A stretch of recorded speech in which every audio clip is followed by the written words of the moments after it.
Now, we live in a world where everyone, with very few exceptions, believes that governments have to fund science. And the argument is very simple. Science is a public good. You produce a piece of research, and others can capture that research at much less cost to themselves than it costs you to make it. Therefore, by doing research, you actually preferentially empower your competitors. If it costs you £100 to do a piece of research, then you're £100 poorer for it. If your competitors can pick this piece of research up for only, say, £10, cost of buying the journal, then they are as informed as you, but they have £90 to spare on investment in the next stage of the development of the product, and therefore you'll go bust. And therefore markets punish research. Standard economic theory, taught everywhere. It's called post-neoclassical endogenous growth theory today, because Paul Romer, a friend of yours, has put this in terms of neoliberal, neoclassical economics. But it simply says, as I've described, that markets do not supply public goods. So can you further define neoliberal? Okay, I'll tell you what I'll do. Rather than get into that argument, forget I said it, forget I said that, and let's just talk about the substantive matters. I'm very happy to, over a pint. No, it's great. We had a great conversation at dinner. So forget, I shouldn't have said that. I'll just give you the straight argument. Public goods, it's cheaper here. Okay. Universally accepted. I'm not aware of anyone in the whole world who agrees with me when I say it's not true. Unfortunately, though, the problem with the theory is that every empirical fact disproves it. It's just that people ignore the empirical fact and simply assume the theory must somehow be true. So, let's have a look at some facts. America is a very interesting example of this. The Americans, traditionally and historically, simply did not believe that governments would fund science. They didn't know it was meant to be a public good in their ignorance until 1940. And whenever anyone tried to fund it, they just found that the government wouldn't fund it. So, for example, you all have heard of the Smithsonian Institution in America. The Smithsonian Institution was created by a man called Smithson, who was the illegitimate son of the Duke of Northumberland, an Englishman. And he was so bitter by the way he was treated here in England that he left all his money in the 1840s to the States to build an institution to be named after him that would outlive the memory of the Percys. He absolutely was cross with his illegitimate father, so to speak, and would be dedicated to science research in his memory in perpetuity. The problem with this, the American government didn't believe in the funding of science, even if the money was given by other people, and the money was sent to a bank in Arkansas, where it stayed for about 13 years. And after 13 years, it slowly dawned on the American government that the money was being stolen by local politicians in Arkansas, so they took the remaining money back and created the Smithsonian. But that's how reluctant the Americans were to fund science. And the interesting thing is that the American government started funding science in 1940 to coincide with the Second World War, and this continued, of course, into the Cold War. And now the American government is one of the world's largest funders of science. In fact, the largest funder, the single largest funder of science. You also have economic data going back to the 1820s to the current day. And economic data is very, very clear. American GDP per capita has grown at 2% a year in, year out, smoothed out over 10-year periods since 1820. We've now nearly had 200 years of economic growth in America, linear. And what happened after 1940 when the American government started to fund science? Nothing. Underlying rates of economic growth, underlying rates of total factor productivity, completely unchanged. It's exactly the same story in Britain. We had an industrial revolution. We created the world's largest, richest economy. There was no government funding for science in this country of any significance whatsoever, just the odd penny here and there, until 1913, when the Medical Research Council was created.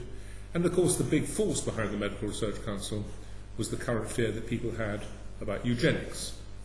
Eugenics, of course, being the concern that the quality of the human race was deteriorating because we were allowing the lower classes and black people and other undesirables to breed. And therefore we had to do what H.G. Wells and Bernard Shaw told us we had to do, which is to find painless ways of killing these people.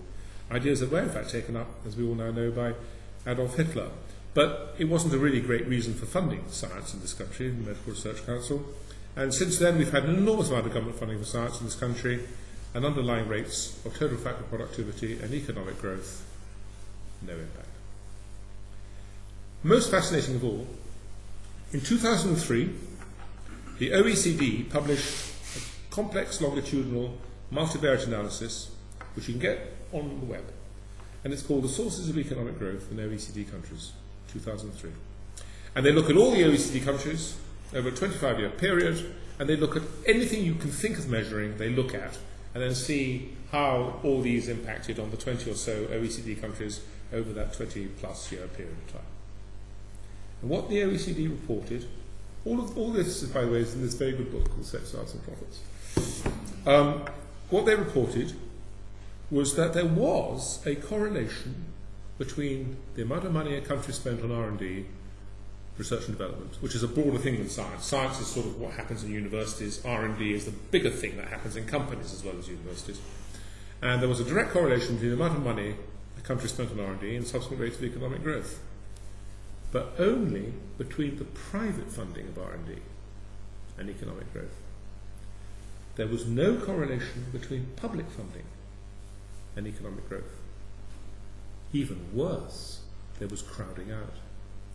Every time a government spent £1, $1, or €1 on R&D, the private sector in that country spent 1.25 pounds or dollars or euros less. So the government funding of R&D not only has no positive impact on economic growth, but by crowding out the private R&D, actually damages economic growth. And that is the OECD, which didn't know how to explain its own data, was intensely embarrassed by its own data, and is very pleased with the fact that everyone has kindly ignored it ever since, because it was too upsetting. 3 people have said this. I was, he says modestly, the first to point out that OECD data showed that the government funding of R&D simply crowded out private funding disproportionately. There's another economist showed next year that, actually, in Washington, D.C., I can't remember his name, but it's in here. No one's ever referred to his papers. And then the OECD's huge study, which no one has ever referred to. So we have an extraordinary situation where all empirical evidence, I don't mean anecdotal, you can always come up with anecdotes. You know, if this government hadn't done that, we wouldn't have this. But no systematic economic historical data supports the suggestion that science is actually public good that requires public funding. And if you look at America until 1940, it had become the richest country in the world by 1890, which is 50 years before, and had invented things like the aeroplane and Edison and all the stuff that, you know, the Americans are famous for. By 1940, as I said, they've been the richest country in the world for 50 years, i.e. the most technologically advanced country in the world for 50 years, without government funding of science. On the other hand, you have countries like the Soviet Union, or India, or China, which have enjoyed enormous government funding for science, and also enjoyed huge poverty. I remember once, I didn't know her at all well, so this isn't name dropping, it's just a true story. I was once in the 80s asked to go and brief Margaret Thatcher when she was Prime Minister on various things and the government funding of science, and she said to me, she said, what this country needs, she said, are more Nobel Prizes in science. And I said, oh, you mean like the Soviet Union? And she said, don't be so silly. And that's really how deep the conversation generally is. So why is this? Why is it, just to come back to the nature of science, that it doesn't seem to behave as a public good? Well, actually, just think just for a second about how difficult it is really to access science that isn't your own. Let's forget contemporary science. Let's go to really, really old science. Science is 100 years old, you know, back in the Dark Ages when it was pretty simple and straightforward. Let's look at Einstein's theories of relativity. Now, those papers now are 100 years old. I mean, we're talking about really primitive science. How many people in this room could understand those papers? Oh, you can. Bits and pieces. Yeah. Bits and pieces. Okay. Sorry? As a publicly He wasn't, of course. Yeah. Yeah. No, don't worry. Yeah. Okay, so you can. But I think you'll agree that it's not that really available to most people. Absolutely not. And I'm afraid it's the same with all bits of science and technology. Actually, it's impenetrable, except to people who are in very closely related fields. so closely related that an economist called Mansfield actually did the maths. He said he took 100 companies in the New England states in the 80s, and he looked at a large number of innovations that had gone from one company to another. So company A had invented something, and he calculated the costs to company B of copying it, the real costs, how much it actually cost. And the costs were 65%. So competitor companies cost them 65% to copy an innovation that it cost the first company to do the research. But that's just the direct marginal costs. On top of that, the competitor company needs to have invested the sunk costs in employing the scientists and technologists and researchers and engineering facilities and labs in the first place. And on top of that, it had to equip those scientists with budgets so they can go to conferences, budgets so they can actually read journals and subscribe to journals, and indeed with their own research projects. Because if you're not doing research in that field, you simply cannot acquire the information of another paper because you're not actually equipped to read that paper. Because much of the knowledge is, of course, tacit knowledge. Add the direct marginal cost of acquiring an innovation from a competitor company, which is mainly the tacit knowledge of just rediscovering with your own hands, literally how it works, to the sunk costs of employing the scientists in the first place and the research projects they have to do so they can understand the field, and the cost of copying, not surprisingly, work out as 100%, because that's the equilibrium position you'd expect actually in an economy. You'd expect an economy to titrate itself such that the cost of copying would be the same as the costs of innovation, because otherwise no one would innovate. And to use a circular argument, companies spend a great deal of money on innovation. Up to 3% of GDP, actually, are spent by advanced economies on R&D. And if the government doesn't spend any money, say in Japan or Switzerland, where it doesn't, then 3% of GDP is being spent by companies solely to do R&D. So we know, therefore, with this huge private funding of R&D, that in equilibrium, the cost of copying and the cost of innovation must equilibrate, because otherwise you wouldn't be in equilibrium and your economy wouldn't have settled at that figure. So it is in fact a complete myth that science and R&D are publicly available, freely available. There's no evidence that it's so, and all the evidence is that it's not. So, why do people believe the story and the theory? Why is it that however many times you try to dispute it, you are laughed out of court? Well, first of all, of course, there's always anecdote. Where would we be without the World Wide Web, invented by Tim Berners-Lee at CERN? Government-funded project, gave us the web. Clearly, without the government, we would still be using quill pens and vellum, and we just wouldn't have the advantage of the web. Now, this is an argument that's very hard unless you're...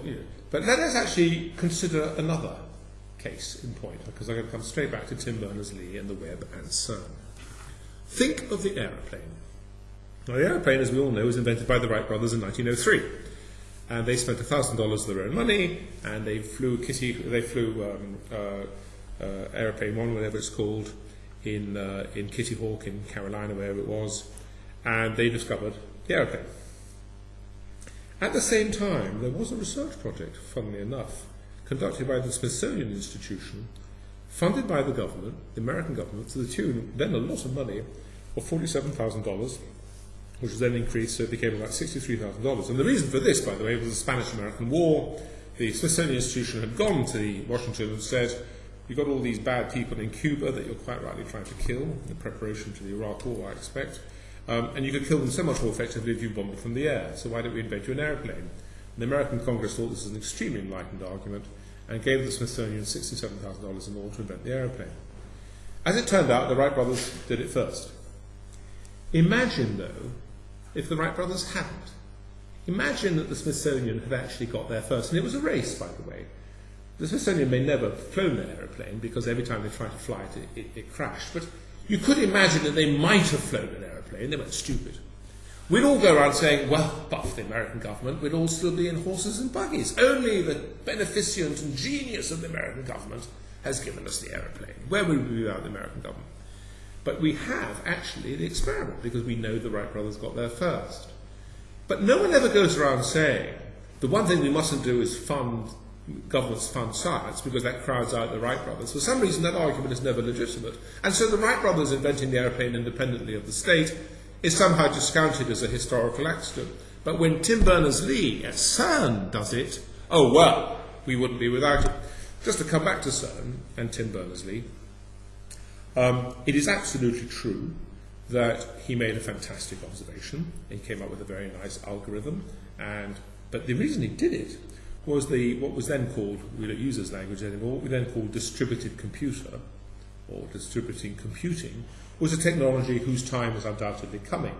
And the bigger the activities you were engaged in, such as CERN, the more likely you were eventually to make the breakthrough that you needed for distributed computing. What you have to do is ask yourself, CERN is an exceptionally expensive project, costing billions, and you have to work out, and it's a complicated equation that can be done, what would have happened if we hadn't funded CERN? That money would have been back in the economy, so there'd have been productive use of that economy, because we know that only privately funded R&D actually translates into economic growth. And therefore you would have to assume that Berners-Lee would have actually been employed by Unilever or ICI and would have made his discovery in a related but similar, if suddenly technically different context. What happens with history on the government funding of science is totally anecdotal. All of American productivity and creativity before 1940 was produced by the private sector. No one ever says, it's extraordinary, thank God the private sector produces all this R&D. But since 1940, governments have moved into R&D, displaced the private sector for R&D. Underlying rates of economic growth have not increased. Underlying rates of total activity productivity have not increased. But obviously discoveries have been made. And everyone says, well, without the government it wouldn't have been made. It's a non sequitur. And that is the text. And that is the context, because people assume that science is a public good. And what this shows is the devastating power of ideas. And people are very, very bad at handling ideas. You tell people that science is a public good, and whatever the evidence is, it's a public good, as always. And therefore, and that is what you're up against when you're dealing with science. So, I could go on and on and on a lot, but rather than, I'm very happy to take questions and let that be the format for continuing, let me just say the following things. There is no systematic quantitative evidence looking at national performance and national budgets for science or R&D that the government funding of R&D does anything other than displace the private funding of R&D. There is no evidence that the public funding of R&D stimulates economic growth. There is a wealth of evidence that under the laissez-faire regime of America before 1940, or the laissez-faire regime in Britain before 1913, when we created an entire industrial revolution without a penny of government funding, that the private sector can provide more than it needs in terms of R&D. The idea, however, is extremely pervasive. No one believes this, though, in the case of, say, law. Everyone knows that the person who represents himself in court, or herself in court, has a fool for a lawyer. Everyone knows that. Only fools represent themselves in court. The law is a public good. There's nothing to stop you going to the college library here and reading the All England law reports. It's a public good. You can read these books and become just as good as any other lawyer. Like hell. And that's what science is like. It's an impenetrable, complex field, only open to those in very closely related fields after vast years of training, and even for them, it costs as much to make a copy as to make an innovation. Even amongst the cognoscenti, the cost of copying add up to the cost of innovation. It's just not a public good. It's not a private good, and that's the problem. It's not a private good. It is, to use the technical language, do people know the definitions of public goods? Non-rivalrous. You've heard all these stories. Technically, it is. It is not rivalrous. And what's the other one? Non-rivalrous and non-excludable. It's absolutely true. My understanding of how to operate this remote control is not in any way affected if you have the same understanding, and I can't stop you acquiring that understanding. So to that extent, it's non-rivalrous and non-excludable. But in practice, it may potentially be non-rivalrous, but actually to access it costs as much as to have produced it in the first place, and so it behaves as a private good in practice. And in this book, I came up with a new concept. I'm not boasting, I'm just saying how I came around this problem, and I called it an invisible college good, by which I mean that science and practice is organised in invisible colleges. This is a term. I didn't forge that term. It's a term that's been around in the sociology of science for 50 years. But scientists form themselves in these invisible colleges because science, of course, in practice, is based on trust. Science is just like the market, by the way. If you want to, why do scientists publish? Why do scientists publish? I mean, if publishing is meant to be so bad, why do you do it? Well, you publish actually because you want credibility and all the things that come from being rewarded for what you've done, including patents, by the way, have to be published. Everyone understands they have to be published. So scientists are publishing all the time, but in fact, the peers that review them, they have to know them personally. The reality is, you can't review a paper of someone you don't actually know if you believe what they're saying. If it's someone if you had a paper written by someone called Madoff, your instinct is that he's telling you an untruth, and that you would refuse the paper, even though it says, "I've cured cancer." You'd think, "I wonder if that's really true." But if a paper is written by someone called Albert Einstein and says, actually, space-time continuous bends in this particular way, you think, well, it's probably knows what he's talking about. And actually, that's what peer review in science is all about. It's structures based on trust by which people who know each other personally or by reputation can foster grants and publications and all the rest of it. They're called invisible colleges, and they're completely separate from each other. Physicists talk to each other, biochemists talk to each other, they have nothing in common. And that's why I call it invisible college. And within the invisible college, science is indeed non-rivalrous, non-excludable. But the costs of accessing the non-rivalrous and non-excludable things are as high as discovering them.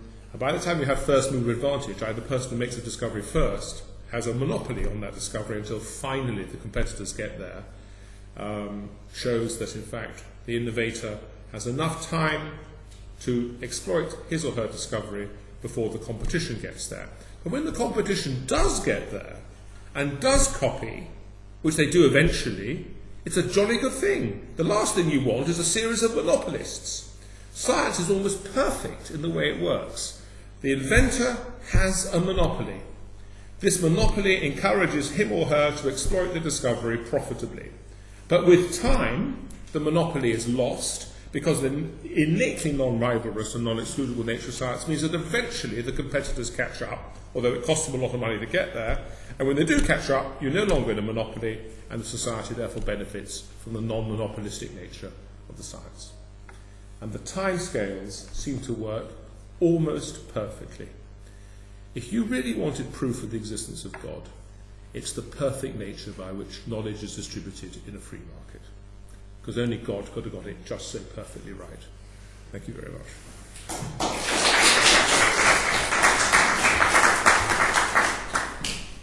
Now that was short, so we could have questions. Any questions? Yeah. Do you see any place for, if it's not a public good, so is it then unnecessary for Bill Gates to fund science, for example, or so that is it unnecessary for private financing from just a charity? Yeah, I have no problems with charitable donations, and Gates, of course, is in a long tradition. What's very interesting is the rise and fall of private charities in science. Before the Second World War, when there was no government funding, you had huge private charities. You had the Carnegie Institution in America. You had in this country the Wellcome Trust.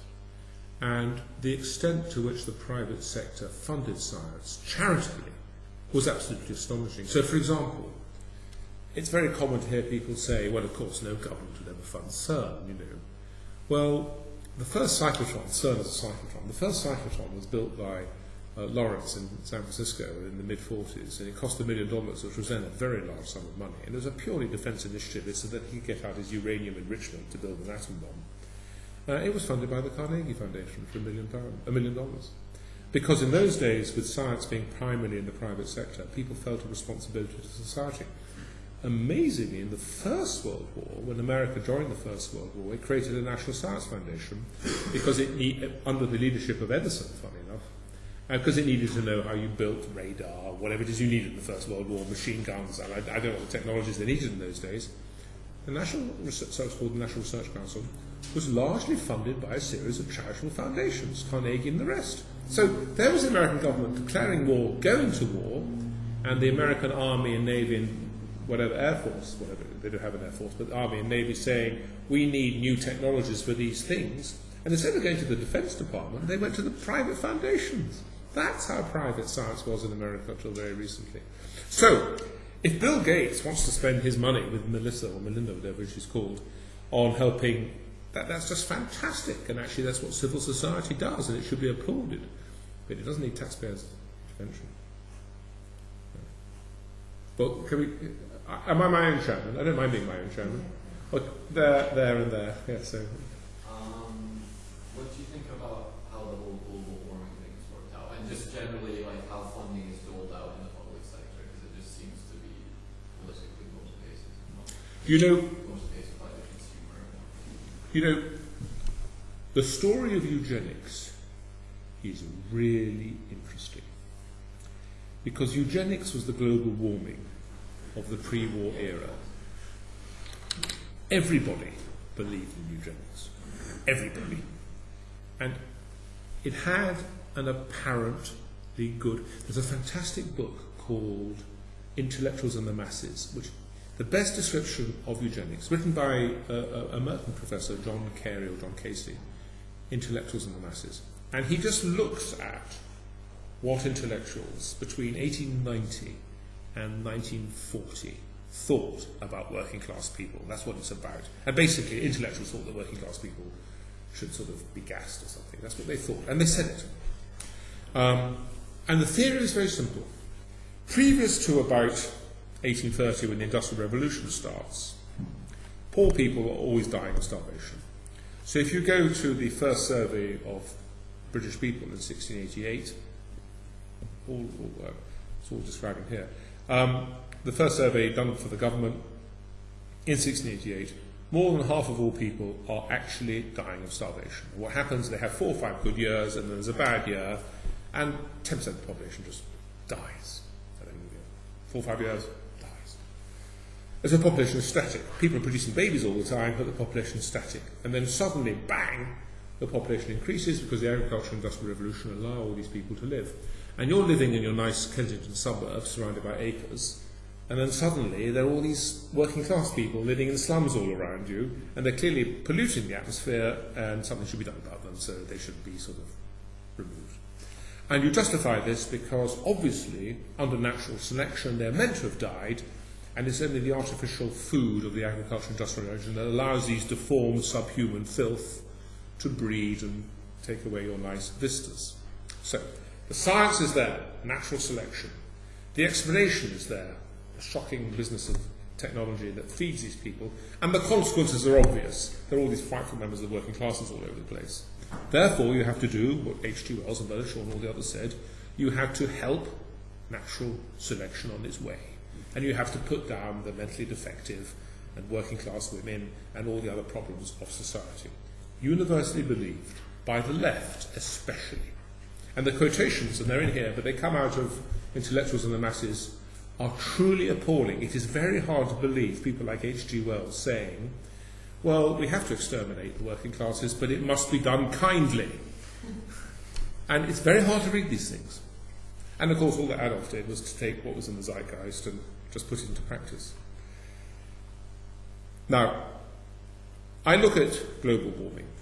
I genuinely don't know, is the answer. I don't know if anyone really knows. The science is there, the greenhouse effect. It could well be true, just as natural selection is true to some extent. But whether feeding the poor actually reduces the quality of the genome, I suspect, is not true.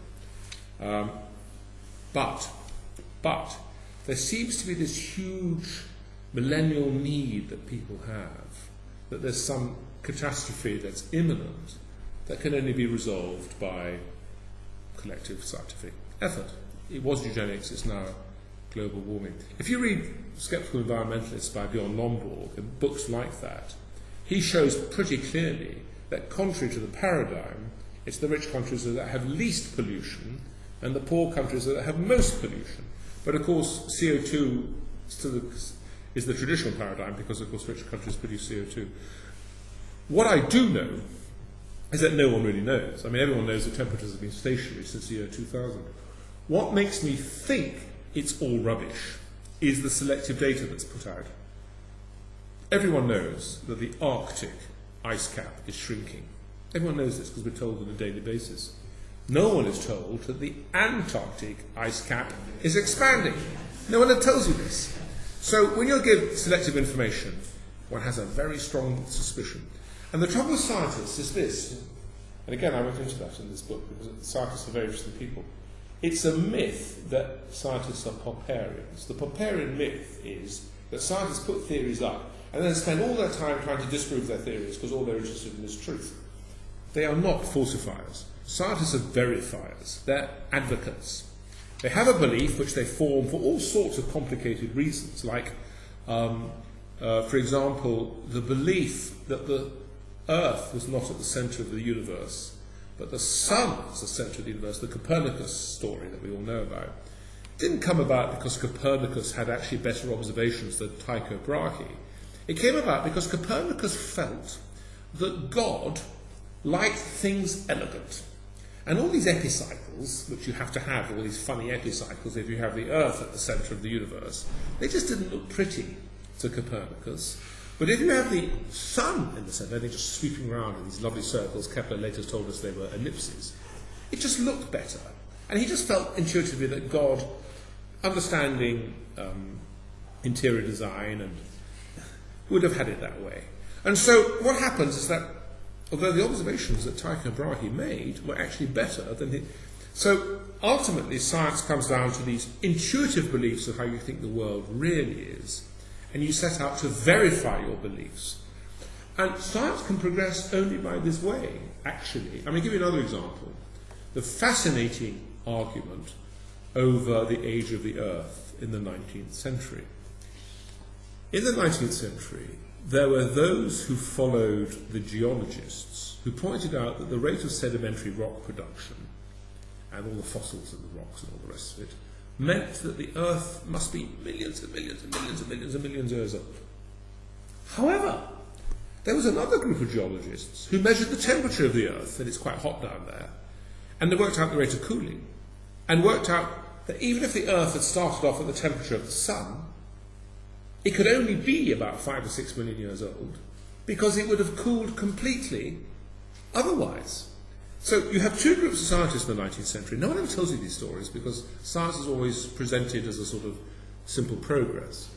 But in the 19th century there was this real division of two groups of geologists. The Earth cooling geologists who proved, and they had proved by the way, that the Earth couldn't be more than 5 or 6 million years old, and the sedimentary geologists who proved that the Earth had to be hundreds of millions of years old. And the way they resolved this problem is they went to different societies and talked to different groups of people because they couldn't bear each other's company, because they couldn't understand how to proceed. And science can only proceed on that basis, otherwise you get paralysed with indecision and doubt. It'd be like being a liberal Democrat. If you tried to accommodate both sets of theories simultaneously, it couldn't be done. And does anyone here know how that dilemma was resolved? Anyone know? No. Someone discovered radioactivity. And someone then discovered that radioactivity produced heat. And the centre of the globe, the Earth, of course, is it's not very radioactive, but it's radioactive, which produces heat. So the Earth is continually warming. So both sets of scientists were right.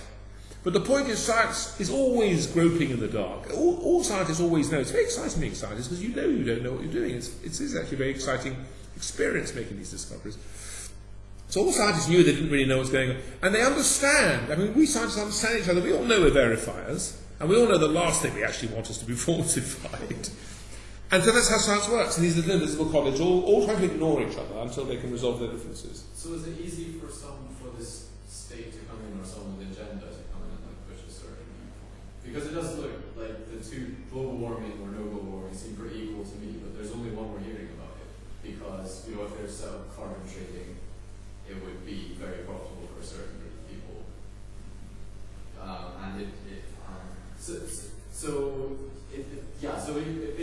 think the state is dangerous for science, basically, because it pushes certain agendas. Yeah, the scientists push it. I think there's a very important human force out there. People feel a very strong need to signal to each other that they're good people. And different societies have different ways of doing this. So, in medieval times, people went to church and burned each other as a way of showing that they were good people, because they believed in the doctrines of our Saviour. In the 19th century, people showed they were good people by being socialists. That meant that you were a good person. You didn't actually have to do anything like actually give your money away or anything like that, but you had to say you were a socialist.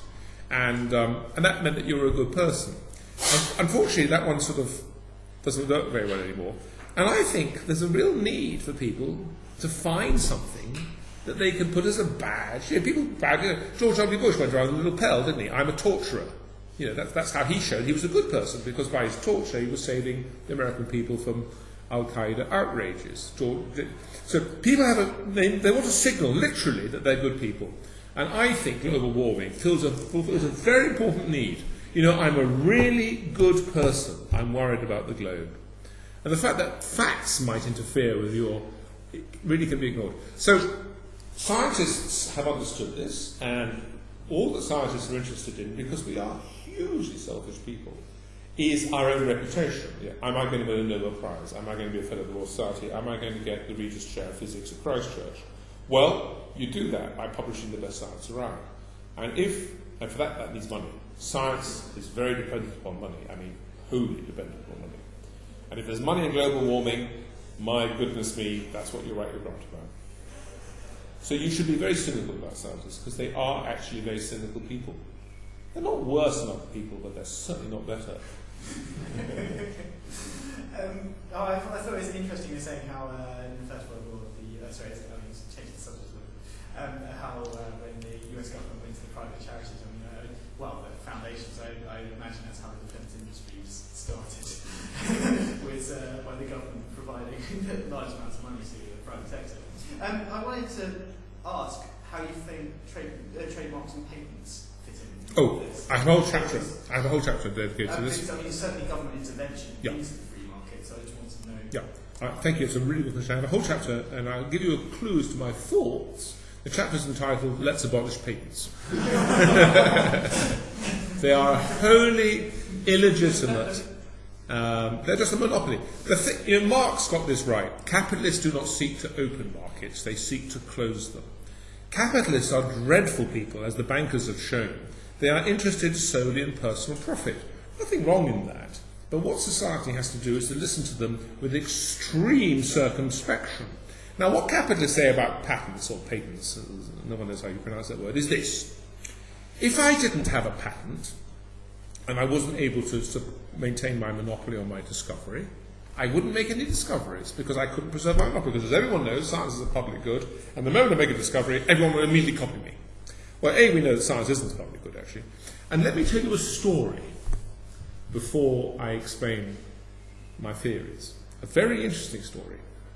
In 1903, the Wright Brothers created Flyer 1, and they went buzzing around the place in Flyer 1.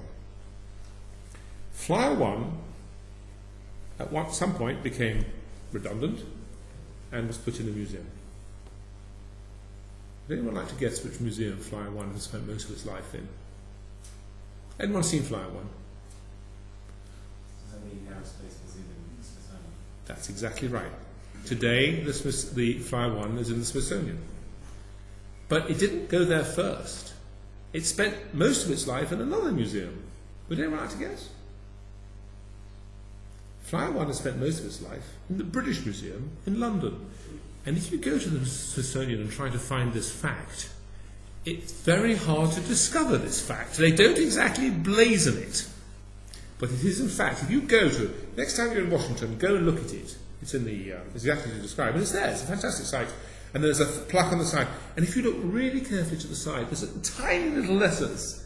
They do actually tell you that Flyer 1 was in the British Museum in London. Now, why is this? I'll tell you why. The Wright Brothers invented Flyer 1. Unfortunately for them, the world was full of people who thought that flying airplanes was a very interesting thing to do and started to copy them. And the Wright brothers had patented the aeroplane. They were brilliant. They patented the propeller, they patented the ailerons, they patented the wing shapes. I mean, I don't know anything about aeroplanes, but they patented everything. And the result was, anytime anyone else tried to fly an aeroplane, they absolutely, this is absolutely true, broke the Wright brothers' patents. And so the Wright brothers imposed their patents in American courts assiduously. And they very quickly stopped flying airplanes, and they became full-time professional lawyers. The result was that no one flew airplanes in America, because every time they flew an airplane, the Wright brothers slapped them down. Even when the American government tried to create an air force, they were slapped down.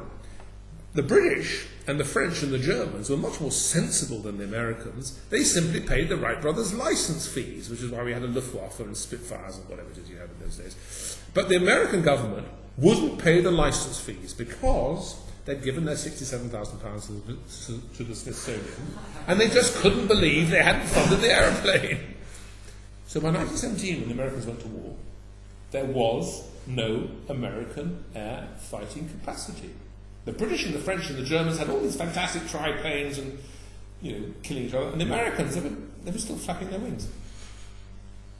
And the first thing that happened in America in 1917, on the declaration of war, the American government abolished all patents in aeroplanes. And they said, in the national interest, and there's some libertarians in this room who are menaces and don't believe in that sort of thing, in the national interest, there will be a patent pool. So you can publish your patent, and we'll respect your property, except for the fact that no one has to pay license fees. It's called a patent pool. And people, because people get into habits, they continue patenting, for which other people were extremely grateful, because they wrote down exactly how to copy each other. It's a very bizarre story. And they just carried on doing this. Until 1975.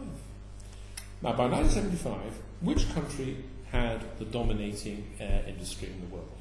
America, obviously, had Boeing and all the rest. All without patent protection. Funnily enough, in 1975, Richard Nixon, who really was a dogmatic, unpleasant man, and of course had been captured by various producer interests in the American aeroplane industry who thought they could make more money if they could actually preserve their patent rights, persuaded him to change the argument, and patents were reintroduced under Richard Nixon about the same time as the Watergate scandal in 1975.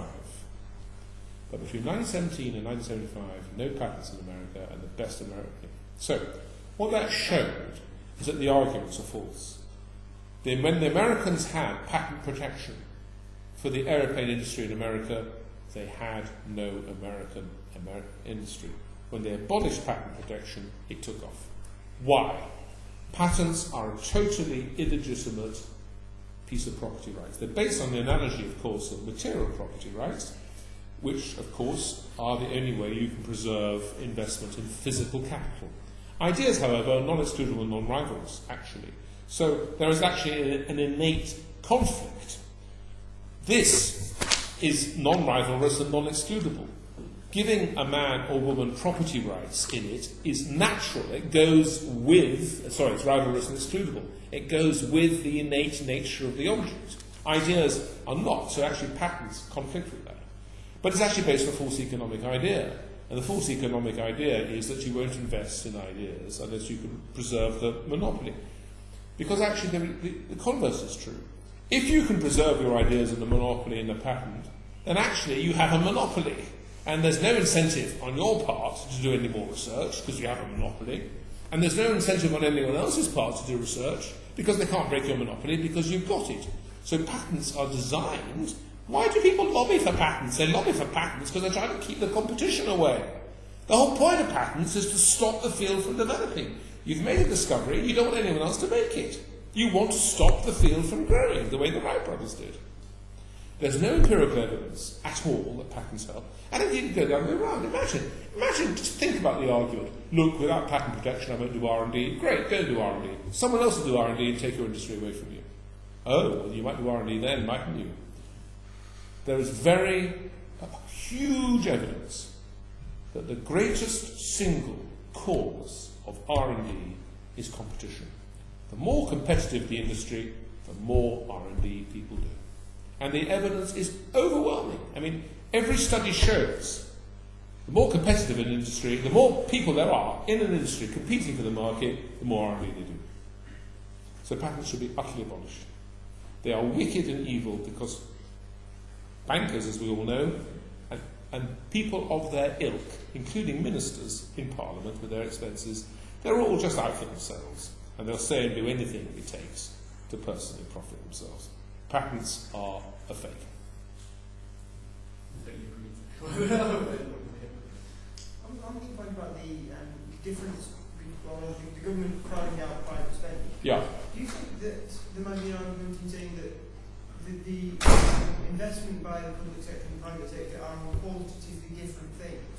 So, I mean, I couldn't imagine sort of any company doing the necessary, funding the necessary research in number theory to get to a point where sort of, 100 years after the subject really taken off, so where you can have an LISA encryption and all those sorts of things. That's a very good argument, and there's and it might have been true that, I mean, innately you could have a world in which government funded only the purest of science, like number theory or astronomy, say.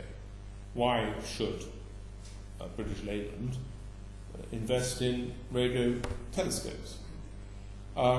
Therefore, let the government fund the pure science that the market would otherwise neglect.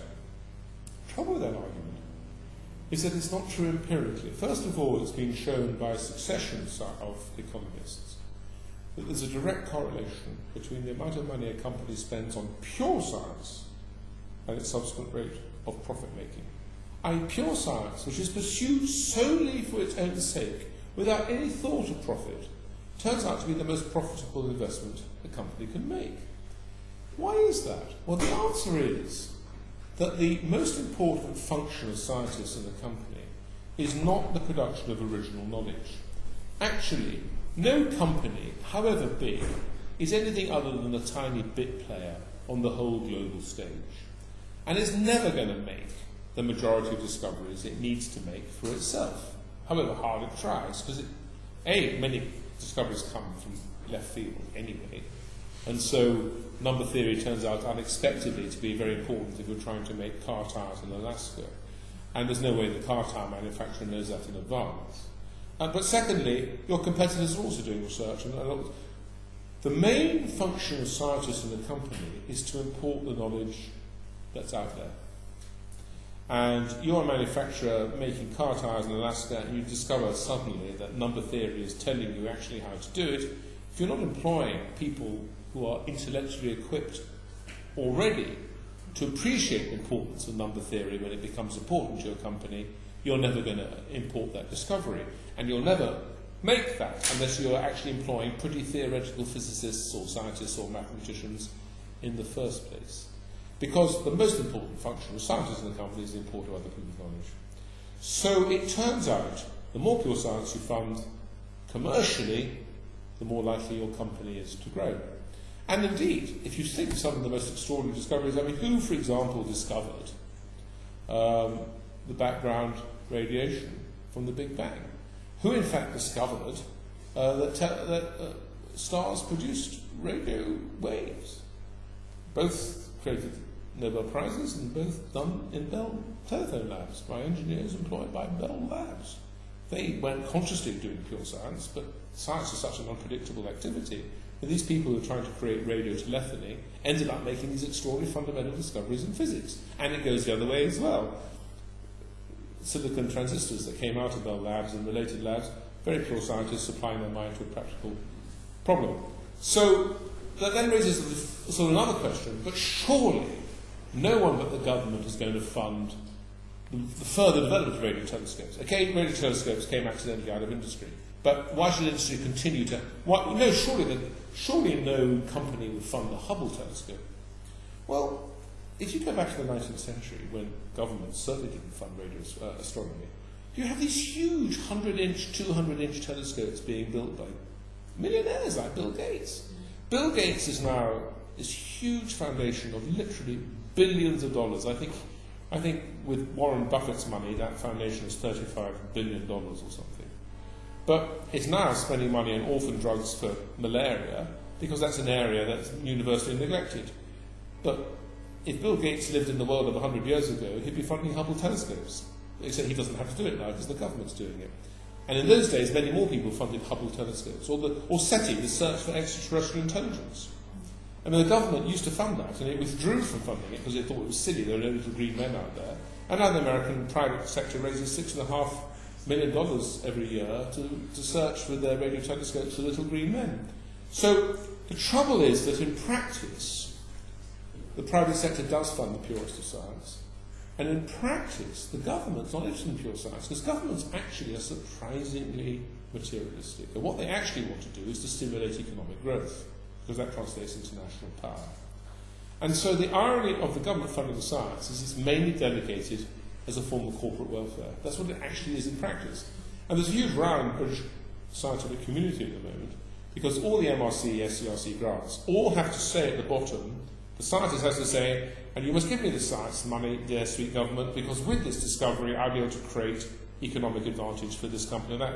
So the government funding of university science in this country today is totally distorted by the needs of commerce, in a stupid way, it doesn't actually work, while at the same time commerce is funding the purest of pure science, because that's the only way you can keep up with the discoveries you need to make. So it's a nice idea, but in practice it doesn't work. I'm just going to say, as someone who's had experience of seeing these proposals, it's entirely right. You do have to write down what economic benefits you're immediately going to have by having this proposal. It's the rule. It's a silly rule. I mean, imagine Albert Einstein, 100 years ago, going to his bar in Bern and having his beer and coming up with theories, and then have the public say, I'm sorry, I'm not giving you a beer, Mr. Einstein, unless you can prove that your theories are going to have economic benefit. I mean, what a lot of nonsense. I mean, the government gets it wrong every time. And never forget public choice theory. Governments love funding science. Do you remember Bill Clinton and Blair standing there when the human genome had been sequenced, taking all the personal glory? There were some scientists in the background, but no one saw them. It was all Bill Clinton standing on the podium. And the irony was that the human genome sequence is largely privately funded, actually, by the Wellcome Trust, paradoxically. Didn't stop the politicians taking all the credit and all the glory. Well, it is 9 o'clock. We are allowed to stop that. We can run it. I wanted to ask, Jeff's question earlier on was about the impact of private donors. I wanted to relate that to the question I just asked. Do you think then that the role of private donors is sort of less mercenary in some sense than it would be a private donor who funded number theory or some abstract? Well, actually... I mean original research as opposed to this important... Yeah, sure. Well, partly, actually, the commerce... I mean, if you look at the 19th century, and all the universities of Britain were independent until the war caused their nationalisation, but they were all independent in the 19th century, all doing perfectly on science. What happened is that the Industrial Revolution needed trained scientists and technologists, and they just needed them because otherwise they couldn't make their discoveries. So they had to go to university, these people, and university academics, of course, were no good unless they're doing research. So you actually get number theory being funded by industry indirectly, in that people go to university to learn maths, to become trained and get employment in merchant banks or wherever, where mathematical skills are valued, and the people who train them in the universities, or educate them, demand a significant amount of time for science, for research, so that comes out of the fee the student pays. So if you can imagine a world in which there was no government funding for universities at all, like in the 19th century, and yet financiers needed mathematically skilled people to join the banks, which they did, then people would go to university to study accountancy or finance or maths, and the fees would be such that the individuals teaching them, the professors, would actually have time for research. So you do get, but the other side of it, of course, is yes, you get rich donors funding pure science, largely from philanthropic motives. Obviously, they want to put their name on the telescopes or whatever, and it works. Under a free market, you get enormous wealth secured by very rich people. That's what happens in free markets. And these people have psychological needs to be recognised, have psychological needs to be seen to be good. And in the free market, when there's no government funding there, they fund science. Astronomy, I mean, for example, take manned space flight. There was a wonderful man called Mooney Goddard, using Carnegie and other monies, He was the man who developed the early space rockets. He was the one who got the gyroscope so that the rocket wouldn't fall over. He was the man who invented all the liquid fuels so the rocket would move up into the sky. All this was done in Massachusetts, Wellesley College, by Mooney Goddard. And the only reason he didn't create the first Sputnik, which was done by the Russians, of course, the first artificial satellite, was unfortunately the war broke out, and he was then taken away from his space science and asked to invent the bazooka, which he did. So he invented the bazooka, which killed lots of people, and I'm sure that made lots of people happy. But for the bazooka, but for the war, he, totally private sector, philanthropic research, would have had the first artificial satellite. And indeed, the first thing NASA did when it was created was to buy up all his patents from Mrs. Goddard. And she charged, and they paid, $1 million. That's how much his work was worth. His work was worth to NASA when NASA finally took it over. So we would have had no... And of course, once you have a satellite, you then immediately have the private sector. The for-profit comes in because people want radio telescopes, satellites and radios, sat-navs and all that. The market then takes over in that particular example. So in fact, if there hadn't been a penny of NASA government funding for science, we would have had artificial satellites and the whole shebang. But the initial investment in that case would have come from the philanthropic sector, in that case. But it often works the other way around. It was the for-profit sector that discovered radio telescopes, radio astronomy. So the two sectors reinforce each other. But there's no evidence that the government funding does anything to help this thing at all. I just wondered if you could say something about your university for a private university. Independent. Independent. They're all private. Oxford's private. Independent. Yeah. So I just wondered if you could tell us a little about how that works. Well, with great difficulty in Britain. If anyone ever offers you a job as Vice Chancellor of an independent university, my advice is to turn it down. There's only one, and there's a reason why there's only one. And we're very small. We only have 1,000 students. I mean, we're the size of Christchurch. I don't know the students around Christchurch, but... Okay, well, Christchurch and St John's together, and that's my university. So we're very, very small. The successful models are the American models, the Ivy League or the liberal arts colleges, and they're based on endowments, of course. That's how they work in. But we have to do it largely through student fees. And for us, it's very difficult, because why pay to come to Buckingham, 8,000 a year or whatever, when you can come to Oxford for 3,000 a year? We are hugely undercut and crowded out. Why come to Buckingham, therefore, when it's so much more expensive? Well, interestingly, if you look at output measures such as the National Student Survey of Student Satisfaction, Buckingham comes top every year. We beat every university, including Oxford, for student satisfaction. We beat Oxford for staff-student ratios. We beat Oxford for contact time with students. We are actually better as a teaching institution than Oxford, which isn't surprising. The average American liberal art college is as well, by the way. It's not difficult beating Oxford as a teaching institution. Actually, if you look at the free market elsewhere, it's just that in this country people aren't used to making that comparison. But crowding out is a real phenomenon. Consider the world of motor cars. Imagine you lived in a world where every household got a free car from the government every 5 years. Free. Taxes go up, of course, to pay for your free cars. But every 5 years, a free car arrives at your family's doorstep. Now, what would happen to the for-profit car manufacture sector? It would go in decline. The government factories are supplying free cars. Who's going to go buy a second or third car?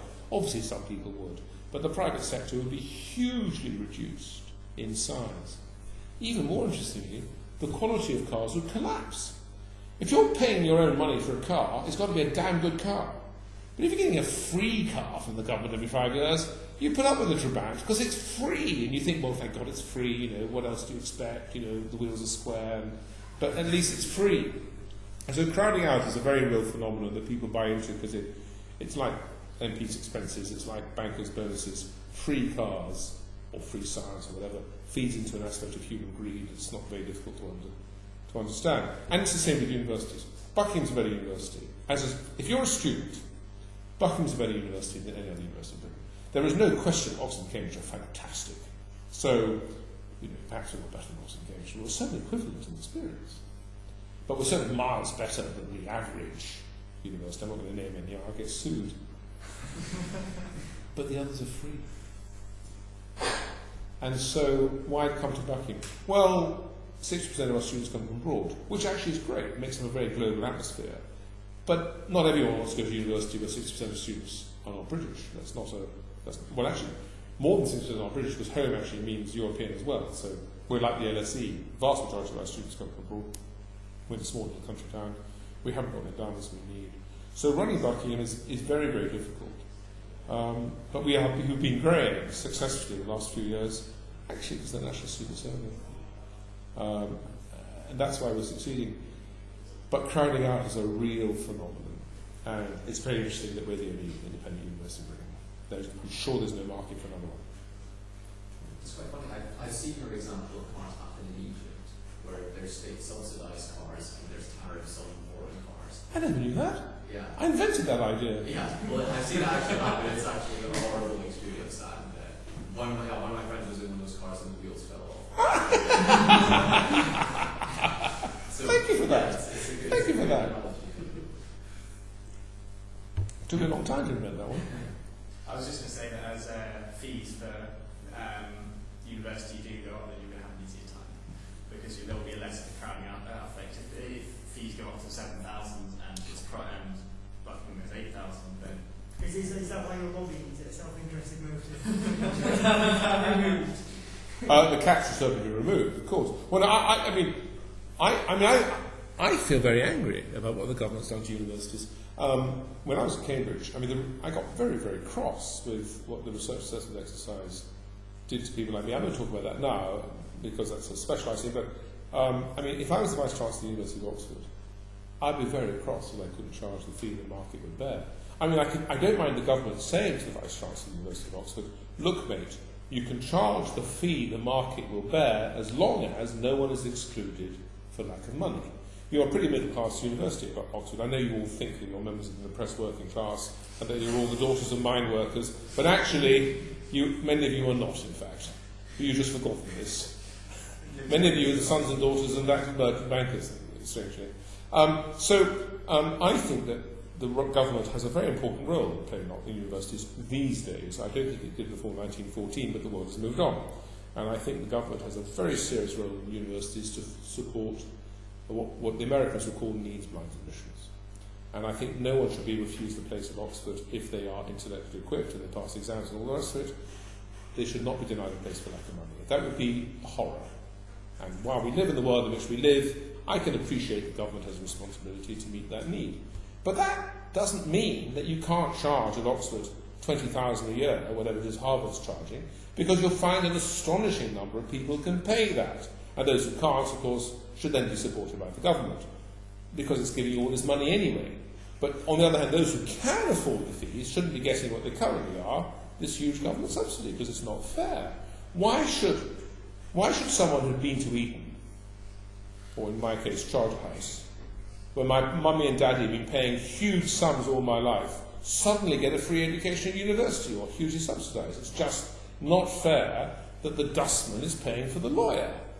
So what happens at Oxford and Cambridge is a lack of economic freedom imposed on the university, which makes it a worse experience. It's like the Tribans in Egypt. Now, if you look at the British universities, European universities, and American universities, it's very interesting. In British, European and Asian universities, the government spends about 1% of GDP on universities. In America, the state governments and all that pay about 1% of GDP on universities. It's the same percentage of GDP going from the public sector in these hugely different countries. The difference is there's no crowding out in America, and another 1% of GDP comes in privately, various mechanisms. Whereas in this country, it's illegal. Oxford's not allowed to charge more than $3,000 a year. Parisian universities aren't allowed to charge anything. German universities, they're now being allowed to charge €300 or something, but they're not allowed to. So the crowding out is actually statutory. And what I say is we should go to the American model in broad and simple terms. 1% of GDP from the state to support poor people, which is a very important function, actually. Please don't think I'm being facetious. I would hate to live in a country where Jude lives obscure type of thing, where poor people were excluded from university. That's an outrage. So, of course, the government should put in 1% of GDP for universities, but you should allow the market to to rip on top of that so you can get that other 1% from the private sector. With the result, the universities will be much, much better places. Just to come back on that, the point you made about Germany is quite interesting. I was reading, there's an academic blog I read who's currently on sabbatical in German, and he saw a protest, and it was sort of generally very unfocused. And he asked him, I think it would be asked to pay €150 or whatever. Mass protest for confusion. The thing I wanted to come back on about the subsidising people who couldn't afford to go to university otherwise, doesn't that sort of perpetuate a model that might not be sort of wise in a free market, if you see what I mean? It will mean that more people go to university than would otherwise do so, and it's necessary because there exists a subsidy, even if it's only for whatever, the poorest 20%. That's a very fair question. The point that I get is that sort of the traditional degree structure isn't necessarily the best one, but any government funding has to cater to it. Yeah. That is a fair question. I have absolutely no doubt at all that the economic benefits of universities are currently hugely overblown.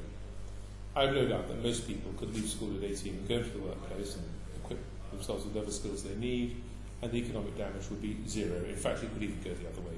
I'm sure universities often teach economically damaging ideas, such as you don't have to get up till midday, and you only need to do 2 essays a week, and you're a victim, So, so I'm sure universities.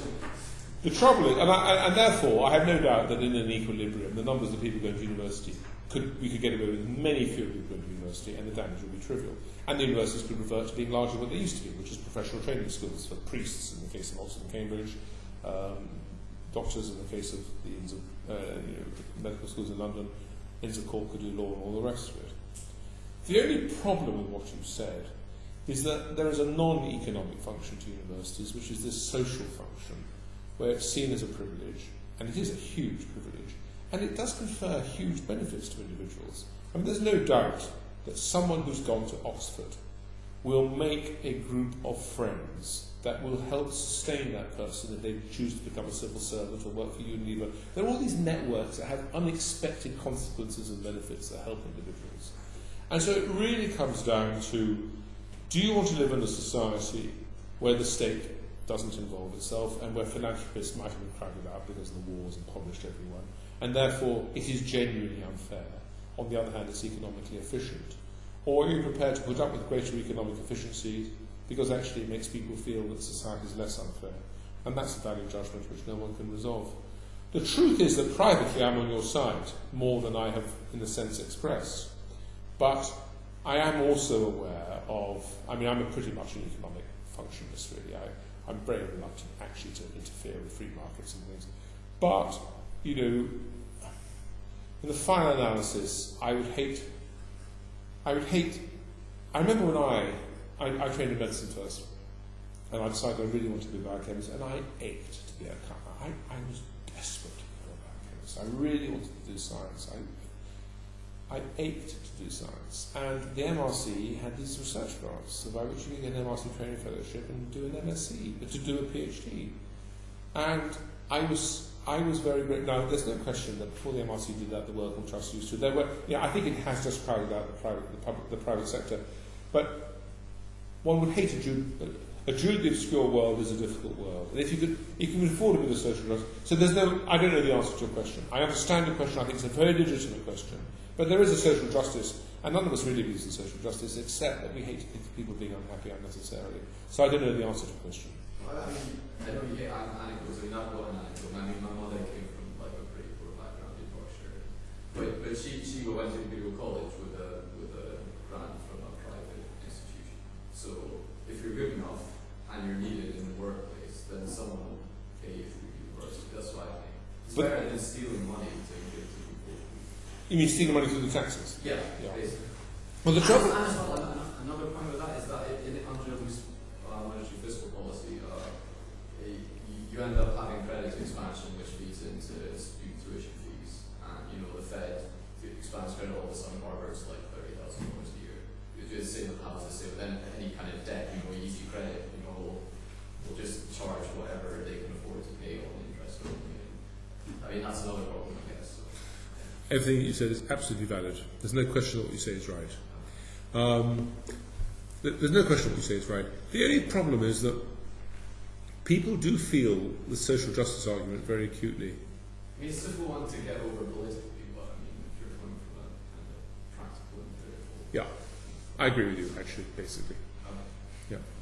But I'd be careful, in my job, I mean, I would be careful publicly. I mean, I believe that Buckingham should be an independent university. I mean, but it would be difficult for me in my job, not because I'm a dishonest man, but to say that all universities should be funded only by those who can afford the fees. Yeah, I mean, at work I got to go through a whole week of global warming activism, so Well, within limits. We don't believe in censorship. It's just that we do live in a society. That's all. That's all. And there are societal norms. I mean, I would have been very loath to really come out as an atheist 500 years ago. Not so much because I was worried about Luther chopping my head off, but because it would be so offensive. So it's more a matter of good manners. I think what I'm trying to say is good manners, which is a subtle and a slightly easy way of getting out of things. But good manners dictate that you subscribe to certain beliefs, and good manners are a form of game theory, really, which we all understand each other. So I think what I'm saying is good manners demand that you wouldn't want someone to be deprived of a place of education if the private sector somehow failed them and the government had the money. I think that's what I'm saying. It's a weak argument, and I know it. Because I may not really fully believe it. So do you not think that then universities really parliamentarians, since people who can have one point anyway, which is to some schools, private schools always have? You're absolutely right. Before 1914, remember this, all British universities were independent before 1914. And they only took government money systematically. I mean, they obviously took government grants and things. But they took the UGC, now the HEFC, because in 1919 the British universities were bankrupt. And it wasn't their fault, they didn't ask to go bankrupt. They went bankrupt because people often forget this, between 1815 and 1914, which is a 100-year time, the value of the pound went up. We had deflation for 100 years. And so everyone invested in fixed interest vehicles like consols, which paid 3%, because there was no inflation, but that was a real 3%. And everyone had fixed interest. And then suddenly, between 1914 and 1918, huge inflation for obvious reasons, and the pound in 1918 is only worth a quarter of what it was in 1914. But everyone still invested in fixed vehicles. And so the universities just lost all their endowment income. Everyone thinks that Harvard invented the concept of endowment income. British universities had a huge endowment income before 1914, especially Oxford and Cambridge. And it just evaporated. By 1919, further inflation had continued to erode. The other huge source of income for the universities, of course, before 1914, was fees. But there were no fees. Only boys used to go to universities in a significant number in those days. Only middle-class boys, and they were all on the Western Front being shot. And so the universities lost their free income and lost their endowment income, and they were literally trading insolvently. Universities tell all sorts of lies about how poor they are, but in 1919 they were genuinely bankrupt. It wasn't untrue, it was genuine. And so they went to the government and they said, unless you give us money, there will be no universities in Britain in 1920. And that included Oxford and Cambridge. And so the government had to give them money. But before then, they had extremely elaborate bursary programs, there were county scholarships, there was a whole raft of voluntary mechanisms from voluntary associations as well as statutory organisations like county councils to ensure that poor people were not deprived. And when people like Thomas Hardy wrote novels like Jude the Obscure, thousands of people said, oh my God, that's terrible, and then wrote a cheque to Christchurch so that wouldn't... And so the answer to your question is yes, it worked very well. And there was no... What's interesting is there was no social clamour in England before 1914 for poor people to go to university, because that need was being met. Complicated, of course, because universities in those days demanded Latin and stuff, and the state schools didn't necessarily teach it. But there was no constituency of people being deprived place at university for lack of money. H.G. Wells, classic example, very, very poor. I mean, his mother was a housekeeper in a country estate in Sussex or something, but he went to Imperial College. Isn't one of the reasons why lots of people want to go to Oxford and Cambridge and so on, that they're very selective academically? The universities, even if they were only taking people who could, well, rather they would take bright rather than thick rich people, that they select academically so that they could charge people lots of money because lots of people will want to come because of good results. So what do you say? Sorry. Yeah, I'm agreeing with you that universities would take on poor people who couldn't afford to pay. Yeah, because it's in their interest. They want intelligent people to teach, not thick, of course. Although, don't forget, America has this huge concept of legacy places. I mean, how did George W. Bush, whom we know is not over-endowed intellectually, how did he actually get to Yale? Legacy place. His grandfather had left such a huge endowment. And they used to have these things at Oxford and Cambridge as well. You know, you could only get fellowships at Christ Church if your grandfather, had left a particular endowment. And that's how George W. Bush got to Yale. But of course, what Yale does to justify that legacy place is that for every George W. Bush they have to put up with, they have 20 poor but fantastic students. And so it's a sort of trade-off that takes place. I mean, the other thing about Oxford and Cambridge and the top universities is what is the real purpose of university?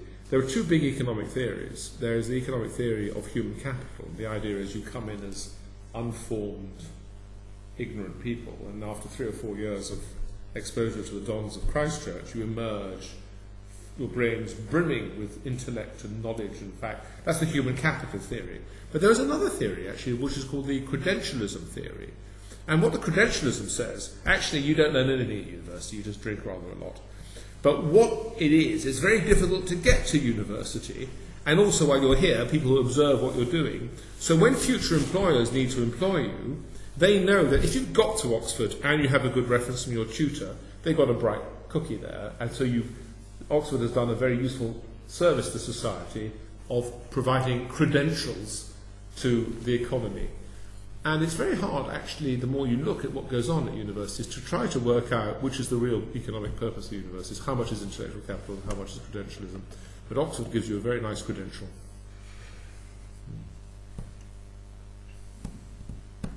I think it gives a good credential because if you've been to Oxford, you can claim to be in the class of people that have gone for you, that have actually made good on the promise that the institution gave you. So it's not just that Oxford could change its admissions process or stop teaching, still be selective with whom they take, but stop teaching and then still say, this person went to Oxford and still had the same effect. The reason I don't believe that credential theory, which was I think what Michael Spence on his Nobel Prize for, wasn't it? I can't remember. The signaling thing.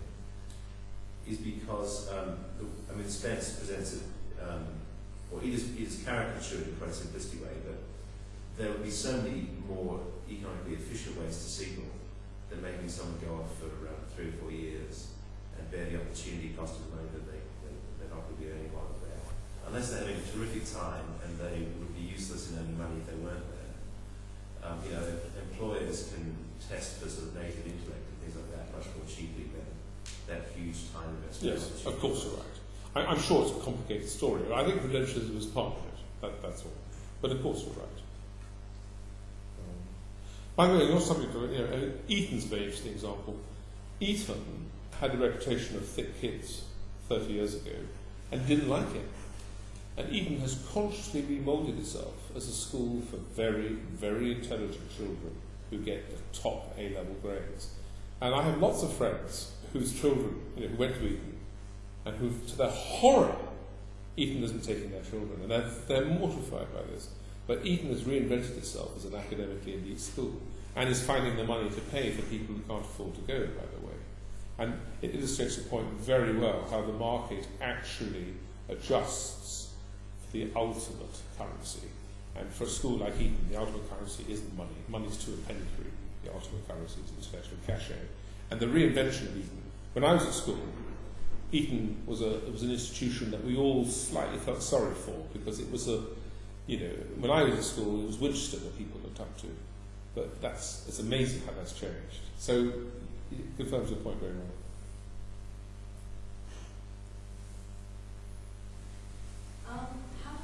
So to clarify, how does one make money from science without patents? It's very simple. It's a good question. It's very simple. Imagine a world in which you had a number of competing companies in computers, say, making discoveries all the time, and you're the one company that said, we're not going to make discoveries, we're just going to sell 20-year-old computers, well, you would go out of business. So you've got to constantly develop better products just to keep up with the competition. So you could argue in a cynical way, well, we're not going to make any discoveries, we're just going to copy. But then everyone knows that you're always the company that's 18 months behind everybody else, so no one's going to buy your product. It'll be cheaper, but actually the thing about computers is that people don't want the cheap product, they want the best product. And so you go out of business. So you only, so you only make money in computers by being the company that has the new product that is better than other people. And you accept that within 18 months people can copy the second mover advantage. But by then no one's interested in the second mover, they want the new first mover advantage. Now, in much more slower moving industries, you could argue that that model wouldn't apply. But then if that's the case, why do you need to do R&D anyway? The only exception is pharmaceuticals. The cost of copying a drug compared to the cost of manufacture are tiny. Because the vast bulk of the cost of a new drug are regulatory costs. So it's very easy to show, because it just happens to be true, that you can develop new drugs for a few £1 million, which is neither here nor there. But once you've made your discovery, you can spend up to $1 billion on regulation. You have to show it's safe, and rightly so, you could argue. The result is that once you finish that process, a competitor could copy you for only a few $1 million. Well, that's not fair. But it's not fair because it's the government that created the regulation. So even a libertarian can accept patents in the pharmaceutical industry because it's government regulation, which not all libertarians accept, but many libertarians accept there are some areas where government regulation is permissible. One of them is drugs, I can see you don't. But one of them is drugs. And if you accept the government regulation is legitimate in drugs, then you can accept government patents. And by the way, the empirical evidence is good. The tighter the patent laws of the pharmaceutical industry in a country, the more R&D you have. I.e. the one area where patents have been shown to stimulate R&D is the pharmaceutical industry. But that's because patent rights are so tight. Right, so if they didn't have so many regulations, then would there be need for patents, or would... No. No. Wouldn't you say that they're going to have to somehow signal that their product is safe? They're going to have to go through some tests. Maybe it won't be the same as whatever the FDA or nice or whatever require. But so once that initial capital expenditure has gone in and it's proven to be safe, there still exists the cheap copying option. Libertarians always argue that. I have a friend called Daniel Klein in California who's always arguing that we don't need the FDA for this reason. But you've only got to look at the behaviour of distillers, who are the company who made thalidomide. And you've only got to look at the behaviour of other companies, even quite recently over recent drug scandals, to realise that companies do not always behave rationally when it comes to the protection of reputation. And there are companies who are surprisingly oblivious to the pain and distress their compounds cause, because the profits continue to roll in. So I think drug companies have a terrible reputation, actually. And it may be earned, actually. Nasty people run drug companies, it seems, and do nasty things. So you could argue that if there had been no regulation at all in the first place, then there would be a different philosophy and different culture. But the history of the drug industry, I mean, the Wellcome Trust, he was a swine. I mean, he left all his money in the Wellcome Trust, but he sold magic potions all his life. I don't know, I am a libertarian, I really am a libertarian, because I'm at Buckingham, which is a tough place to be. But I also know that the pharmaceutical industry is an oligopoly. There are very few players. They all have monopoly power, really, and they all behave very badly.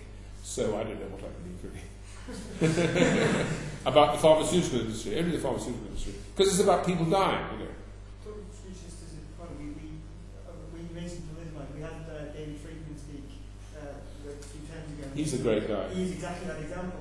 And he said, if you were an FDA regulator, are you seriously going to, rationally weigh the probabilities of people dying, so when you know that you might get might improve thalidomide, and then lots of people die of defects and all those sorts of things. So there's a massive unseen political cost to regulation. Yes, but that's about to go because technology is coming to our rescue, because there's this whole new science, very exciting science, of personalised medicine. I don't know if you've heard about this, but what happens is that if you have a drug, here's a drug, and actually 99% of people, it really works very well. But every now and then there's someone who dies, and that means you can't sell the drug. But if you could work out genetically who can't take the drug, so that 1% of people don't take the drug, then the other 99% can take the drug, and moreover, they can take it at a much higher dose than you would otherwise have, because you're not. And so the technology may come to our rescue on this one, and therefore the regulatory and health and safety needs may actually be hugely reduced, because one of the real problems is the very large numbers of people you have to test on to catch the odd person who's going to die. And ultimately it comes to, I have no doubt at all that just as we knew in the scandals of the car manufacturing industry of the 80s and 70s, that the car companies were making a very rational calculation of, if they made a Ford Edsel, whatever it was called, the one that they knew would kill people, they worked out how much are we going to be sued and how much will it cost to remodel the car and relaunch it, and they reckoned we'll lose 30 lives a year, we'll lose that much in court costs, we'll put the Edsel on the road. And when that calculation came out, I'm talking anecdotally now, and maybe I got the facts wrong, but I think what happened was when the calculation came out, the first court case was so determined that calculation would not persist that they charged something like $900 million, and so they changed the equation. And I don't think one should ever underestimate the self-centeredness of companies, actually. I used to be naive about companies. I've become much more cynical about them. They are about making money. But you have to put a cost in your life. That's what I do for a job, basically. You can't just, because otherwise, you build your whole planet out of titanium and then inside. So you need. It's not a matter of principle, it's just a matter of price. Yeah, you're quite right, but the company will get away with a lower price, and I think we should raise the price for companies. But of course you have to put a price on life, of course you're right. I don't know the detail about that case, but it sounds fraudulent if they knew it was risky and they didn't say it was risky when they sold it. Of course it's fraudulent. Then, that's a law that already exists. It would be. But all cars are risky, aren't they? And they know that they all have different degrees of risk, don't they? I just want to make a comment. You told us 3 times tonight that you're a libertarian, and it reminds me of Margaret Thatcher, whom I'll paraphrase. She said something a bit like this, that being a libertarian is a bit like being a lady. If you have to tell people, you're not. Well, let me tell you what I think. I think that there should, instead of 40% of GDP going to taxes, I think it should be 10%. I would have the health service largely on the Swiss or German or French model as basically private insurance, just underwritten by the state for poor people and people needing heart transplants. I would have education revert to a pre-1891 situation, was basically left to the market. I'd have the universities left to the market. Welfare, I'd go back to friendly societies. I really am a libertarian. It's just that we also live in a society, an Oakeshottian society, and when we had dinner, I was so startled by the extreme libertarianism of the person behind you that it forced me to say that I wasn't a libertarian to the extent that he was a libertarian, where he would allow all 6 million people on the globe to die if property rights had to be protected. I mean, you. Well, I'm not sure about that. Well, how many millions? How many millions? It depends. Why would they be dying? We were talking about it, right? The point is, you really are libertarian to an extent that I believe in very low taxes and a minimal state, but you believe in property rights and nothing else, as far as I can work out. No, as a means to an end, but I think they're important means, Yeah, I mean property rights, of course, but we had a very interesting conversation about, and it came out of Iraq, but one thing that was interesting was that he didn't believe me when I told him this, but no one owns land in this country, and no one owns land in America. You're nodding, so you know it's true. It wasn't the Queen owned that, The but nobody else owns that. Nobody owns the land. But it's the same in America. I couldn't persuade him of this. You know, no country... Actually, in his defence, he did agree with you. All right. He's a nice boy. I like him very much. I was enjoying the argument. But the point is, one of the things that people don't get right about property rights, and you were trying to argue, we had a lovely dinner, by the way. If I'm bullying you, one of the things I was trying to get at you is that property rights are not the sacred, because actually, no nation, it's not just about the law, no nation allows people to claim the land as their own. Because in all nations, it's always the sovereign who owns the land. In America, it's Washington or the state government that owns the land. In this country, the Crown owns all the land. And freehold is simply the Crown respecting your rights to that land until such time as she changes her mind, which is why the government has the right in law to put a road over your land and give you compulsory purchase in this country and eminent domain, we call it in America. And because he was arguing as a libertarian that if you have 1,000 people who live there and 1,000 people who live there, and they absolutely need a road between them, and there's a little man in the middle who owns a piece of land and keeping it like going through a canyon, and he's not going to sell his land, he argues, fine, he doesn't have to sell his land, even though the 1,000 people there are going to die of starvation, and the 1,000 people there are going to die of thirst, because the water, because the sacredness of the property rights overrules. And then I pointed out to him, and we had a lovely argument, that actually these property rights are simply the gift of the Queen, and she could just take them away tomorrow. I don't think it's a situation more conducive to the invention of an aeroplane.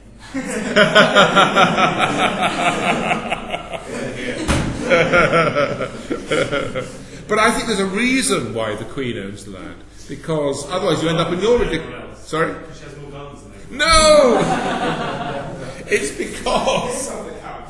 It's because property rights, although important, are only a means to a greater end.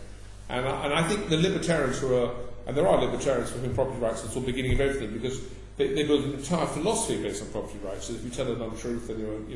But actually, property rights are a social convention, and no nation would ever allow individual property rights to overrule the needs of the collective. And nor would I. So to that extent, I'm not a libertarian. Are we done now?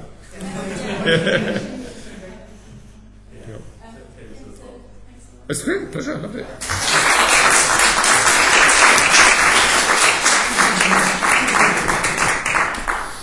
It's a fun read, by the way.